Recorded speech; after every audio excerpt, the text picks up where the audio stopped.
Ahí en la continuidad de Fogón en Fogón vamos a hacer la presentación de rigor, sí, de nuestros queridos amigos y compañeros. Estamos presentando el equipo parte del equipo de economiapolitica.uy. Saludamos con gratitud a Gabriela Cultelli y Héctor Tajam. ¿Qué tal, Gabriela, Héctor? Un gran saludo por ahí, compañeros. Y hola. Saludos a la audiencia. Abrazo. ¿Cómo andan todos ustedes? Vivos. Sí, ya es bueno. Que ya es mucho. Es un montón en esta Argentina. Sobre todo los miércoles. Sí. Bueno, un poco la propuesta, y ahí como la propuesta que siempre nos invita economiapolitica.uy es un poco a desmitificar la economía política en un momento complejísimo, ¿no? O sea, mundial, regional, o sea, donde queramos apuntar está complejo. Para el arranque, ahí está publicado, sí, por parte del equipo de economiapolitica.uy, un artículo que publicó en Mate Amargo, sí, mateamargo.org.uy, crónica de una crisis anunciada, sí, ahí pongo el título de este artículo y me pueden comentar un poco con qué tiene que ver esto en la economía global. Sí, la verdad que sí. Y el artículo se refiere a que esta crisis viene anunciada ya esperábamos para el año pasado, en realidad. Por lo menos en mi caso. Muchos economistas marxistas o estructuralistas ya esperaban la crisis en virtud de cómo se estaba comportando la tasa de ganancia, sobre todo de los países centros o países desarrollados, y la producción, y cómo se iban comportando también la caída del imperio, digamos, ¿no? Porque esto tiene que ver con la caída del imperio, el dólar, la producción en los niveles de producción en Estados Unidos, la competencia con China, etcétera, etcétera. Ahí luego, este lunes pasado, publicamos también un artículo de un economista con el cual tenemos buena relación y que admiramos mucho, que también se dedica a estudiar los ciclos de la tasa de ganancia, ¿verdad? Porque esos son como el objetivo del sistema. Cuando esto se para, se tranca, cae, tenemos un problema. Entonces vienen todos esos ciclos críticos. Michael Robert, un inglés, creo que él le llamó la caída de Trump, lo tengo acá. Sí, la caída de Trump.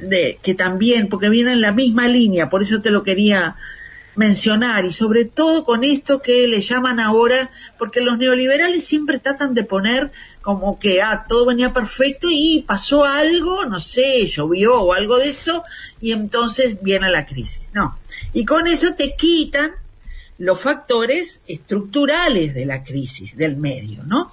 Y ahora le dicen la crisis de los aranceles, que también se llama la guerra de los aranceles.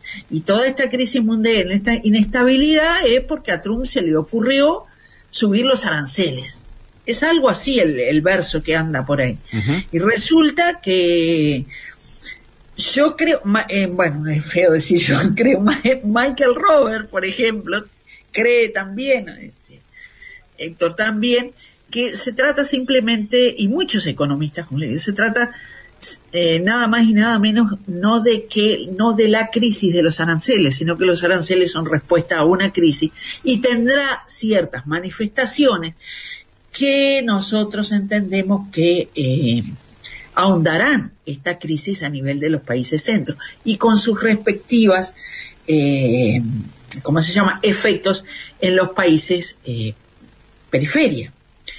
que no son solamente que si nos subieron el 10% o lo que nos subieron de aranceles, sino muchas otras, por más que luego se justifique con eso, sino muchas otras cosas y en cada caso particular otros efectos que las ahondan. Por ejemplo, no es lo mismo venir de un país como el nuestro, como el caso de Uruguay, con 5 años de neoliberalismo, que nos subió el endeudamiento externo, que subió los déficits fiscales, que hubo una suerte de corrupción impresionante, cada día encontramos un problema mayor, ¿no? Pobreza y desigualdad. Sí, de pobreza y desigualdad, no es lo mismo que de otro país que venga en otras condiciones.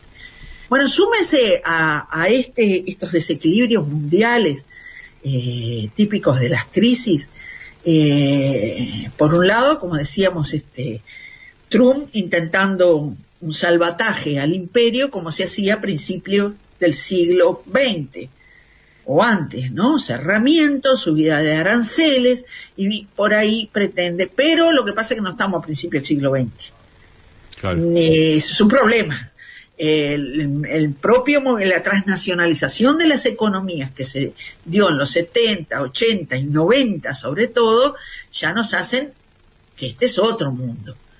Entonces, que tenga o no efecto una medida que pudo haberlo tenido allá a principios del siglo anterior, por lo menos resulta muy, muy dudoso. Y por otro lado, los países europeos que salen con los formatos un poco más keynesianos de gastar y gastar y gastar, pero ¿gastar en qué? En la industria, en las industrias bélicas, que además de tener todas las características que tienen, son muy peligrosas, porque las balas se producen y hay que gastarlas.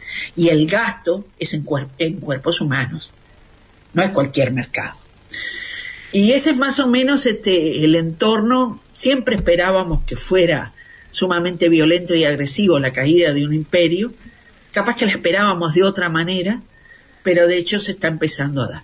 Y luego tenés una situación regional, para que no les voy a hablar a ustedes de Argentina y de los miércoles, porque sería un poco soberbio, y la situación en Argentina, la situación en Brasil y Uruguay en el medio con un gobierno de izquierda, que acaba tiene menos, en marzo, ¿no? ¿Cuánto hace? Menos de un mes, un mes y algo, un mes y pico, ni dos, y con una situación que pone en riesgo el propio programa o las intenciones del programa Frente Amplio. Pone en riesgo no quiere decir no se puede, quiere decir que pone en riesgo. Vamos a ver cómo se resuelve esto. Porque siempre, si tomamos las cosas, por ejemplo, antes de este lunes, el lunes anterior, yo para no hablar de lo que nosotros decimos, porque siempre si no nos dicen que somos izquierdosos y esas cosas. Para nada. No, pero por ejemplo, otro economista, Mauricio de Rosa, hablaba de que se tomara, ¿no? Con las mismas características que lo dice Piketty, por ejemplo, que se tomara la distribución de los ingresos como parte o como incluido dentro del crecimiento, o sea, como factor del crecimiento. ¿No? Pero te dejo un poco a vos porque te voy a tomar todo el programa. No, está bien. Y además para hacer un poco dos partes, porque si no se nos va mucho. Está bien, fue muy abarcativo lo tuyo, Gabriela. Yo tengo un sticker ahí que yo no sé si realmente lo dijo o no, que aparece Macri diciendo íbamos bien pero pasaron cosas. Sí. No sé si realmente lo dijo, ¿no? Lo dijo. Es una pintura, ¿sí?, de lo que el neoliberalismo, después que nos deja un desastre, ¿sí?, generalmente dice, ¿no? No, nosotros hicimos lo que dicen los textos, pero mira, pasó tal cosa, pasó tal otra. Pero Friedman decía, el problema es que lo que está mal es la realidad. Exactamente, sí. Como la realidad no se ajusta a la teoría, entonces... No es la teoría, es la realidad. Bueno, entonces... siempre quedó ahí. Y bueno, nosotros tenemos una nueva herencia del neoliberalismo, que por eso decía, en Argentina las conocen muy bien, ¿sí? Y si tenemos esa herencia de la que tú hablabas, con problemas para manejo de recursos frente a un programa como el del Frente Amplio, de alternativa, de avance social, ¿sí? Con una incertidumbre muy fuerte en el ámbito regional e internacional, que obliga a decir, bueno, ¿cuáles son mis propios recursos que tengo acá, no? Mis propios recursos y mis prioridades. Uruguay es un país que mira al mundo, porque tiene la característica de su producción, lo hacen muy dependiente del mercado mundial. Bien, entonces hay que mirarnos hacia nosotros mismos. Como tú decías, bueno, los recursos propios hay que ir mirando dónde están. También hicimos un artículo por allí que se llama Empujando la Ferrari, porque ¿qué pasaba con la Ferrari? Aquí algunos ex funcionarios o parlamentarios de la coalición gobernante dijeron que al Frente Amplio y a Orsi le dejaban una Ferrari. Que para la gente como yo eso es un auto muy bueno. Exactamente, que lo único que tenía que hacer era aprender a manejarlo y manejarlo bien. Bueno, lo cierto es que esta Ferrari descubrimos que no había pagado los impuestos, no tenía seguro, etcétera, ¿sí?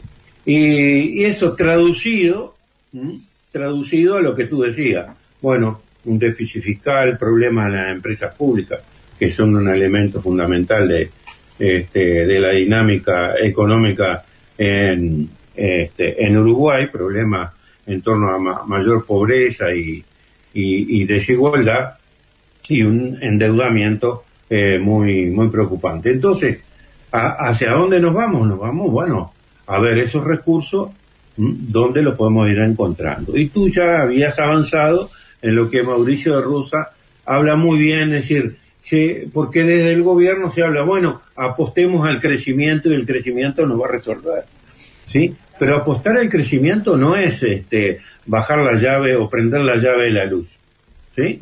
Sino que es una suerte de inversiones también. Una serie de medidas, de políticas y de inversiones, etcétera, que se van a dar en un tiempo determinado, pero la distribución no espera. El tema de la pobreza, la desigualdad, eso está ahí. Y por lo tanto, la distribución en el corto plazo se vuelve imperiosa, se vuelve una prioridad. Y para esa prioridad, bueno, los recursos, ¿dónde los vamos a encontrar? Nosotros, en alguna medida... Pero también porque el mercado interno tiene su propio valor en el estímulo de determinadas demandas, por lo menos. Sin ninguna duda, y hay que mirarlo porque eso mismo que tú habías detallado con la incertidumbre mundial, nos obliga a mirar hacia adentro, ¿sí? Y hacia adentro en el sentido de, bueno, de mejor distribución, en el tema de salario, aliento a distribuciones de riqueza, como en algún momento, no quiere decir expropiaciones, quiere decir una distribución, por ejemplo, de la tierra. Ahora que anoche estábamos recordando los 100 años del nacimiento de Raúl Chandin, justamente el tema de la tierra vuelve a ser un tema importante. Pero la riqueza no solamente son bienes físicos, sino también son capacidades, son acceso a recursos financieros, acceso a tecnología, etcétera, que una determinada parte del aparato económico del país necesita, y ahí hay que apostar, y mucho. Ahí los grandes se arreglan, ¿sí? Entonces, como tú decías, por ejemplo, el tema del gasto fiscal, que se le llama la Dirección General Impositiva, que es el costo que absorbemos de no cobrar ciertos impuestos para alentar la inversión, las famosas exenciones tributarias. Eso hay que revisarlo y profundamente, porque tiene que tener algún tope, no se puede dar hasta cualquier nivel exoneraciones tributarias, y fundamentalmente aquellos que sin esas exoneraciones seguramente igual hubieran hecho esas inversiones, porque las inversiones forestales, por decirlo de alguna manera, con la competitividad que tiene el suelo uruguayo con respecto al resto del mundo, igual se hubieran hecho con o sin mejoras tributarias, ¿no? Y eso ni que hablar en la ganadería, el arroz, etcétera, ¿verdad? Entonces, ese es un elemento muy muy importante. Y después los recursos propios, que hay que ver, no se puede dejar el debate impositivo, no se puede decir, no lo doy, porque me puede causar problemas. No, hay ciertos niveles del debate impositivo que se pueden dar sin ninguna violencia, por decirlo de alguna manera, contra la inversión. Por ejemplo, con respecto al tema del patrimonio, de la riqueza acumulada, y esto Mauricio de Rosa lo analiza muy bien. Sí, las herencias. Se está demostrado, creo que San Román y no me acuerdo quién, el otro economista, demostraron cómo la riqueza de los uruguayos, prácticamente entre un 60 y un 70%, está determinada por la herencia, ¿sí? Y si vas a las riquezas grandes, eso aumenta más todavía. Porque si vas hacia abajo, bueno, ¿quién no heredó la casita de los viejos, etcétera? No nos estamos refiriendo a eso, sino a las herencias de medio de producción. Es decir, aquellos que todavía generan mayor... Sí, a las grandes herencias. Mayor riqueza. Y eso está, ¿no?, en Piketty también, a nivel mundial. Exactamente. ¿Sí? Entonces, todo eso hay que... es una necesidad irlo viendo. Sin duda que toda esta problemática del que dejó el neoliberalismo anterior está haciendo que las cosas se tomen con cautela. El gobierno no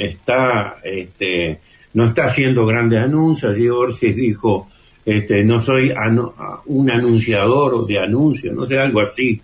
Dijo, prefiero anunciar las medidas que vamos a tomar, etcétera, no lo que seguramente vamos a realizar. Entonces, allí está en ese juego, Gabriela. Sí, lo que él quiso decir es que no vamos a hacer no va a ser un gobierno televisivo, como fue el anterior, cuando salían a hacer propaganda televisiva. Pregunto, ¿las zonas francas entran también en los que serían exoneraciones impositivas? Sí, claro, digamos, si tú empezaras por decir quiénes son los que tienen mayores exoneraciones tributarias, tenés que empezar por la zona franca, están en el primer lugar, porque digamos que en términos impositivos, lo único que aportan es como es la seguridad social, es decir, el aporte al Banco de Previsión Social de los salarios que allí se contratan. Ese es el único aporte tributario.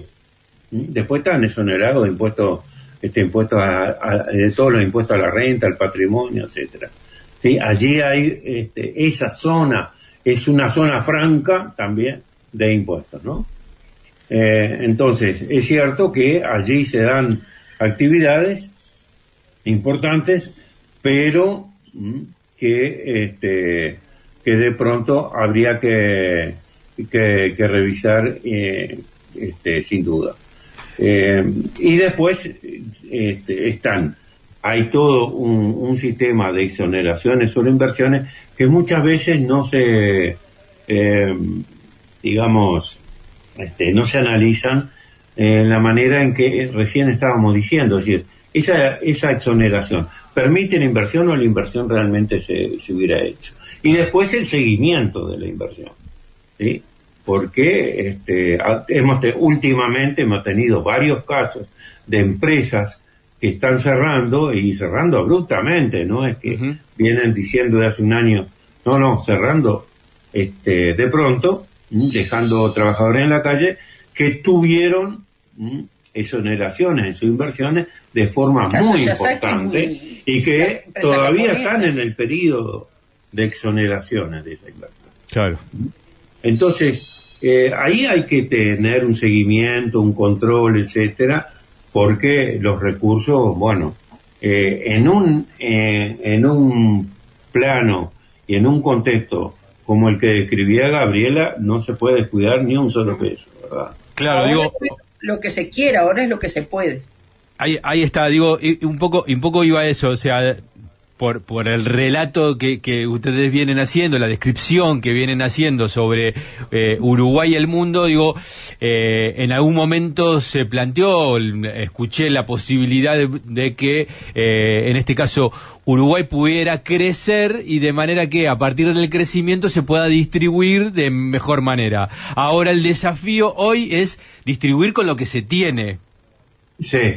Pero porque la distribución misma en sí mismo trae consigo el crecimiento a la vez. Por eso es que el planteo ese de que está bueno ya, porque además se lo demuestra la propia historia del Uruguay, si no quieres ir más lejos, del 2005 al 2015 sobre todo. Cómo se fue saliendo de una crisis que fue una de las peores del siglo, no sé, bueno, estaba recién empezando el siglo, y las que vienen ahora son salvajes, pero una crisis brutal, y cómo se salió distribuyendo. Entonces ahí mismo tenés la propia prueba. Esto también es parte de la teoría, o sea, la distribución como parte, como impulso al crecimiento, y no simplemente por un impulso de la demanda, ¿no? Como ese es uno de los factores. Pero no es solo ese.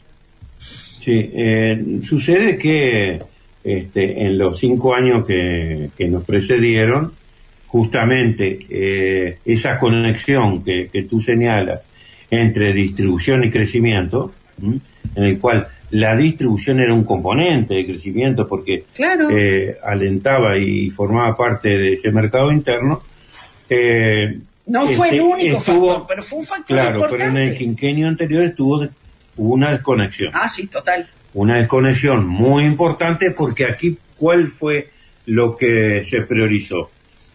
Se priorizó que los salarios en baja alentaran la inversión. Es decir, al revés. ¿Y? Salario en baja alentar a la inversión. Y bueno, estamos terminando con un quinquenio con apenas 1% de crecimiento anual. Un estancamiento. Que es muy malo para proyecciones futuras, ¿sí? Y como ya vimos, que dio lugar a que finalmente se termine con un endeudamiento importante. Para lograr ese crecimiento mínimo, o sea, ese estancamiento. Para no caer, digamos, sobre todo en el último año electoral. Ni hablar estructuralmente que seguimos muy dependientes del sector primario, ¿no? Esa es otra discusión, pero no prescindente de todo lo que estamos diciendo, pero también es otra discusión la de la matriz productiva, ¿no? Que evidentemente es claro, porque cuando hablamos de distribución, no hablamos solamente de distribución hacia salario, etcétera, sino también distribución productiva. Claro. ¿No? Entonces, ¿cómo haces si no invertís como sector público en otras esferas que hacen a la producción? Las empresas públicas. No, las empresas públicas son un elemento, por ejemplo, componente interno que al Uruguay lo diferencia mucho del resto de América Latina, del continente, ¿no? Sostuvo el crecimiento en los últimos 5 años del Frente Amplio, todo lo que se había invertido en esas empresas públicas uruguayas. Es decir, ¿te acuerdas cuando analizamos la primera ola progresista, cómo determinados gobiernos, a veces hay una discusión con el mismo Atilio, ¿no?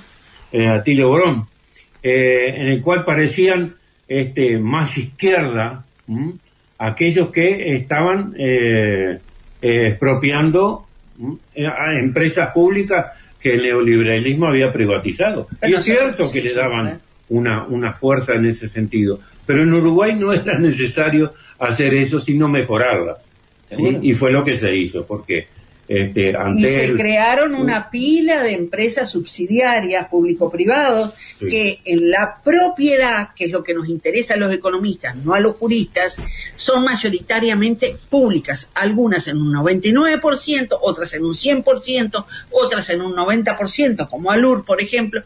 Entonces, ¿eso qué es? Bueno, tienen otras formas jurídicas, pero son propiedad del pueblo, si el gobierno responde a eso, ¿no? Porque son propiedad pública. Sí, sin duda. Hicimos 70, llegamos a 70 y no sé cuántas empresas subsidiarias de las grandes empresas públicas. De las 4 grandes en Uruguay, ¿no? Que son ANCAP, Antel, UTE y OCE, ¿no? Es decir, combustible, electricidad.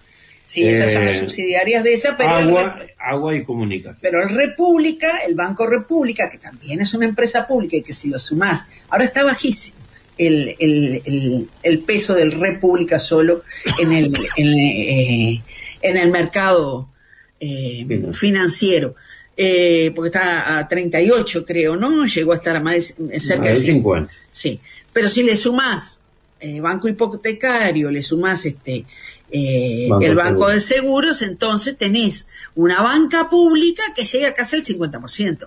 No es cosa menor. Claro. No es cosa menor. Todas esas empresas son... Nos vendieron el puerto, nos acabaron con una prácticamente. Todavía algo queda. Y además sumale el Instituto Nacional de Colonización, que no hicieron nada, pero bueno. Y le perdió tierras, pero bueno. Ahí está todavía. Tiene un potencial público muy interesante.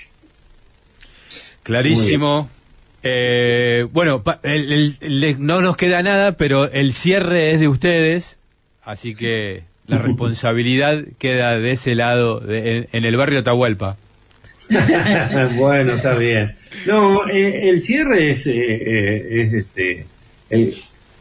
deriva claramente de que Uruguay, en una instancia en la cual un gobierno de izquierda que quiere pararse como se habían parado los anteriores, en torno a los principales desafíos sociales, la deuda social en el Uruguay, tiene esta cuestión de un contexto internacional complicado, incertidumbre, del cual Uruguay depende mucho, y para lo cual revitaliza entonces la necesidad de la economía política con los recursos propios y disponibles, muchos de ellos estatales, ¿no?